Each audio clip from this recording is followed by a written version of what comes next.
কান্দিতে এক বাসিন্দার উপর পুলিশের নৃশংস অত্যাচারের খবর পেয়ে সর্বভারতীয় কংগ্রেস ওয়ার্কিং কমিটির সদস্য অধীর রঞ্জন চৌধুরী সেখানে পৌঁছে যান। অধীর চৌধুরী ভুক্তভোগীর বাড়িতে গিয়ে তার ও পরিবারের সদস্যদের সঙ্গে কথা বলেন এবং এই ঘটনাকে পুলিশের বর্বরতা বলে কড়া নিন্দা করেন। তিনি বলেন, পুলিশ এখন তৃণমূলের কুকুরে পরিণত হয়েছে। তিনি এলাকাবাসীকে আহ্বান জানান যেন তারা ঐক্যবদ্ধ হয়ে শাসক দলের গুন্ডা ও ল্যান্ড মাফিয়াদের বিরুদ্ধে প্রতিরোধ গড়ে তোলেন, যারা সাধারণ মানুষের উপর জুলুম চাপাচ্ছে। তিনি আশ্বস্ত করে বলেন, আমরা আপনাদের পাশে আছি। তার উপস্থিতি ও আশ্বাসে ভুক্তভোগী সহ স্থানীয় বাসিন্দাদের আত্মবিশ্বাস ফিরে আসে। তারা অনেকটাই স্বস্তি ও নির্ভয়তা অনুভব করেন। কি না চুরি করে পঞ্চায়েত দখল করেছে, বোম মেরে পঞ্চায়েত সমিতি দখল করেছে, আর হিন্দু মুসলমান ভাগাভাগি করে ভোট দখল করেছে, ব্যাস হয়ে গেল। তারপর কোথায় সেই জালিমদের হাতে চলে গেছে সব ক্ষমতা। জালিমের হাতে ক্ষমতা চলে গেলে খোদা পাক আল্লাহ পাক এটাই বলে তার ক্ষমতার অপব্যবহার হয়, সেটাই হচ্ছে এখানটায়। জালিমের হাতে ক্ষমতা গেলে তার অপব্যবহার হয়, সে অপব্যবহার হচ্ছে এখানটায়, আর কিছু না। আর আপনাদের মতন মা বোনেরা, আপনাদের মতন মানুষেরা গোটা গ্রাম প্রতিবাদ করেছেন, এটা আমাদের কাছে অনেক বড় অনুকরণ করার জিনিস, শিক্ষার জিনিস আমাদের কাছে। আমি আপনাদের সকলকে স্যালুট জানাই। হ্যাঁ, অত্যাচার হয়েছে, সব কিছু হয়েছে, তারপরেও স্যালুট জানাই। কিন্তু আবার পাশাপাশি বলবো, কখনো কিন্তু পুলিশের উপরে হামলা করতে যাবেন না। ওদের হাতে ক্ষমতা, ওদের হাতে সব কিছু, আইন ওদের হাতে। রাগের মাথায় পুলিশের উপর হামলা করতে যাবে না। পুলিশকে নিয়ে এসছে যারা, তাদেরকে চিনুন। পুলিশকে যারা নিয়ে এসছে তাদেরকে চিনুন। পুলিশ তো কুকুর ওদের। এখানকার আইসি তৃণমূল পার্টির কুত্তা, তাই কুত্তা যা কাজ তাই করেছে। কুত্তাকে মাংস ধরে বেড়ায় পিছন পিছন, এই আইসিও ধরে বেড়াচ্ছে পিছন পিছন। না তো আইসি কথা বলে যে কোর্টের অর্ডার শুনবো না নেতার অর্ডার শুনবো। আমার কাছে নেতার অর্ডার আগে, বুঝুন মজা। কিন্তু তার হাতে আইন, সে আইনের একটা অংশ। তার উপর যখন হামলা করবেন, গোটা আইনের ব্যবস্থা তখন আপনার বিরুদ্ধে চলে যাবে। আমি আপনি যে যেখানে থাকি না কেন, আমরা সবাই একটা আইনের অধীনে থাকি। সেই আইনকে ভঙ্গ করার ক্ষমতা যেমন আইসির নাই, আপনারও নাই। আইসি করেছে, আইসিকে শাস্তি পেতেই হবে, পেতেই হবে। আপনারা দয়া করে আইন নিজের হাতে নেবেন না। যে যতই বলুক, আপনারা দয়া করে গ্রামের মানুষ আইন নিজের হাতে নেবেন না। না দাঁড়ান দাঁড়ান, না না, আইন নিজের হাতে নেবেন না, কখনো নেবেন না। তাতে আমাদের ঠকতে হয়, আপনাদের ঠকতে হয়। ওরা একটা অজুহাত পেয়ে যায়, ওরা একটা অজুহাত পেয়ে যায়। ওই পুলিশের বাপ আছে, তাদের কাছে কিছু বলতে গেলে তারা তখন বলবে আমাদের স্টাফকে মেরে দিয়েছে, আমাদের উপর হামলা করে দিয়েছে, কী করবো বলুন। এই জায়গাটা আমাদের থাকছে না। তখন বোঝার চেষ্টা করুন কথাটা, এই জায়গাটা বোঝার চেষ্টা করুন। না, যতই করুন আপনারা এটা করতে যাবেন না।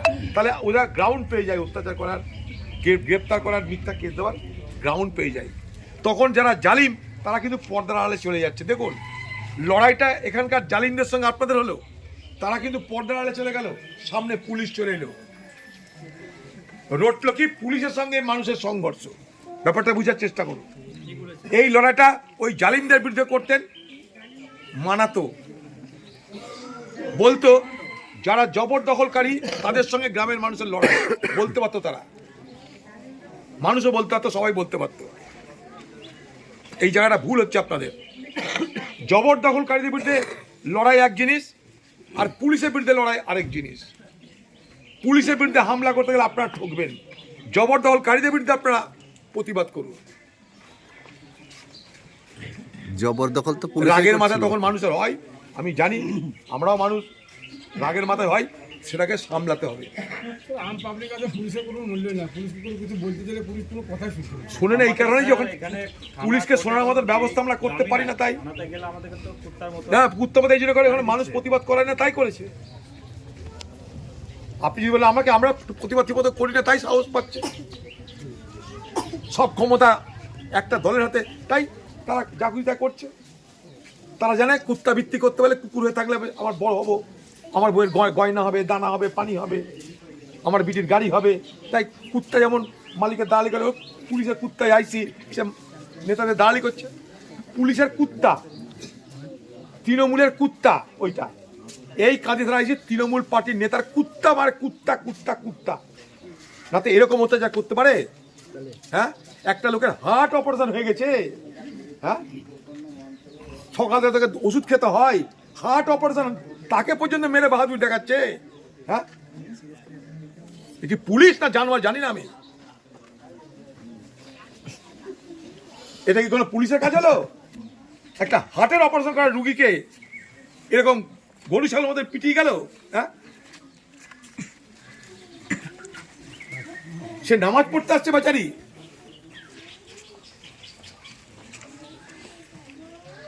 মসজিদে নামাজ পড়তে আসছে উজু করে লোক, তাদের লাইনে মারা হয়েছে বেধড়ক, আমি শুনেছি। কোন জমানা চলছে এটা? হ্যাঁ, দেখুন আমরা আছি, মানুষের বিপদে আপদে ছিলাম, আছি, থাকবো, ঘাবড়াবেন না আপনারা, আমরা লড়বো, ঘাবড়াবেন না, লড়বো মানে লড়বো, একদম ঘাবড়াবেন না আপনারা। এর বিচার করেই ছাড়বো, এর বিচার করেই ছাড়বো, করেই ছাড়বো, করেই ছাড়বো। আমি গকনা থেকে ওষুধ কিনে নিয়ে আসছিলাম, আস্তে আস্তে সাইকেলে চেপে আসছিলাম, আসার পরেই এদের সাথে সম্পর্ক হয়, পড়ে যায় সামনে, কিন্তু কয়েকটা পুলিশ আমি ভেদ করে চলে এলাম। তারপরে আসার সময় আইসি না কি বলছে, ওইখানে আমাকে 260 দেয়, সাইকেলের উপরেই পড়ে যায়। কেন মারে আপনাকে? যাকে পেয়েছে তাকেই মারছে। আমি বলছি যে আমি আপনি কিছু জানতেন না? না, আমি বলছি যে আমার অপারেশনের রুগী যেন আমাকে মারবেন না। অপারেশনের রুগী তো একটা মুখ ফাইসা করে গাল দিলে, যা গাল দিলে দিয়ে 60 দিলে, 260 সাজালে, সাজানোর পর আমি ওখানে পড়ে যাই। পড়ে গেলে পরে পুলিশে এসে, অন্য পুলিশে এসে আমাকে লাকড়া ঝাঁকড়া করে গাড়িতে ভরতে যায়। তখন এইদিকে তোমার আমি যখন ব্যাঘাত মিনত করতে লেগেছি, তখন আমাকে ছেড়ে দেয়। দেওয়ার পরে আমি এবার ওই পুলিশ দেখে দেখাচ্ছি, এই দেখেন আমার বুক ফাটানো আছে, বুঝছেন। আমি আপনাকে বুকটা ফাটানোটা দেখাই আর মারটো দেখাই, তাহলে পরে আপনি বুঝতে পারবেন যে এনাকে কেমনভাবে মেরেছে, কিভাবে কি করেছে। তো তখন আমার এই বুকের ওপরে আমার কাটা ঘা, বুঝছেন, এই দেখেন, এইটা অপারেশনের রোগী। আমাকে অপারেশন করা রোগী, আমি মানা করছি যে আমাকে ঠেঙাবেন না, আমি অপারেশনের রোগী। তখনই আমাকে আমি পাও পর্যন্ত দেখাচ্ছি, দেখেন পা কাটা, বুঝছেন, এই পা কাটা, এই পা কাটা, এই রগ কেটে আমার এই বুকের ছাত্রীর ওপরে লাগানো হয়েছে। আবার আপনাকে দেখাই, আর একটা মার, দুটো মার মেরেছে আমাকে, এই কাঁচাতে ঠেঙাচ্ছে, বুঝেছেন। এই ঠিক দেখেন, আছে, ঠিক আছে, আর এটা দেখালাম না, এটা আছে, এর থেকে খতরনাক এটা। ঠিক আছে। কি চাইছেন, কি চাইছেন? আমি চাইছি যে আমাকে যেভাবে মনে করুন মারা হলো, এই বিচার আমি চাই। এইটার প্রতিশোধ আমাকে নিতে হবে, তার কারণ আমি যেমন অপারেশনের রোগী, আমার মার খেলাম, এইরকম যেন তাদের আঘাত আমি দিতে পারি, সেটা আমি চাই, কিংবা এইটা আমি প্রতিশোধ নিতে চাই। কি নাম আপনার? আমার নাম নূর ইসলাম শেখ। আপনি এই গ্রামের বাসিন্দা? আমার এই বাড়ি আমার। আমাদেরকে বললো যে আপনাদের পাশে আমরা আছি, থাকবো, আপনাদের যেটা ভালো হয় সেটাই আমরা করবো, এইটাই বললো। কি চাইছেন? আমি চাইছি যে আমাদের যাতে ভালো হয়। আমার জমির ধানটা নিয়ে গেছে, ওটা পচে যেছে, ধানটা যেন আমার ছেড়ে দেয়, ধানটা পায়, সেটা আমি চাই। আমার যে ছেলেগুলোকে ধরে নিয়ে গেছে, ছোট ছোট বাচ্চাদেরকে মেরেছে, আমার জামাই মেয়ে, আমার মেয়েকে অজ্ঞান আহত অবস্থায় সারাদিন রোদে ফেলে রেখেছিল অজ্ঞান করি।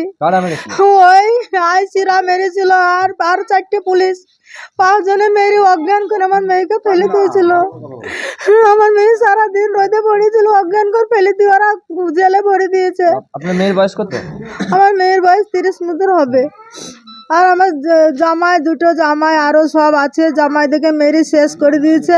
তারা যেন সুস্থভাবে যেন বাড়ি ফিরে, তাদেরকে চিকিৎসার ব্যবস্থা আমি করতে চাই। তাদের অবস্থা কেমন এখন? তাদের অবস্থা খুব খারাপ, তারা বিনা চিকিৎসায় মারা যাবে। তাদেরকে যেন বের করার ব্যবস্থা হয়, আমি সেটা চাই। তাদেরকে সুস্থভাবে যেন আমি বাড়ি ফিরাইতে পারি। পরের ছেলে অকারণে তাদের জানটা চলে গেল, আমি কি জবাব দেবো? আমি ছেলের মাদেরকে কি দেবো? আমার ছেলেরা কোনো অন্যায় করেনি। আর জামাইরা কাগজ দেখাইলে কাগজটা নিলে না, বিট হাউসের আইসি নিলে না, পড়ো বললি সঙ্গে সঙ্গে আমার স্বামীকে আর আমার জামাইকে তুলে নিলে, গাড়িতে তুলে নিল ওরা সঙ্গে সঙ্গে। আমি বলি আমি ধান কাটতে দিব না আমার জমিতে, আর ওরা বলে ধান কাটবো। 3-4টি মস্তান এসে আমার বুকে পিস্তল দেখি বলছে ধান কাটবো বলে গাড়ি নামিয়ে ফেললো। কারা আপনার পিস্তল দেখাইছিল? ওই খুশবাসপুরে এমনি সাধারণ মানুষ? সাধারণ নয়, ওরাই ওই মস্তানরাই। কাদের লোক ছিল জানেন? ওদেরই লোক, ওদের বলতে ওদের মানে ময়ার লোক ওরা। হ্যাঁ, আইসি লোক, ময়ারই লোক ওরা। আইসি মানে ময়াদেরকে লিয়ে খেলছে। তো আমি এখন চাই আমার ছেলেগুলা যাতে বাড়ি আসুক, আমি ওদের চিকিৎসার ব্যবস্থা করব। সব পরের ছেলে, এই ছেলে কটা যেন আমার ছাড়া পায়, এটা আপনাদের কাছে আমি খুব অনুরোধ হাত জোড় করে আপনাদেরকে আমি বলছি।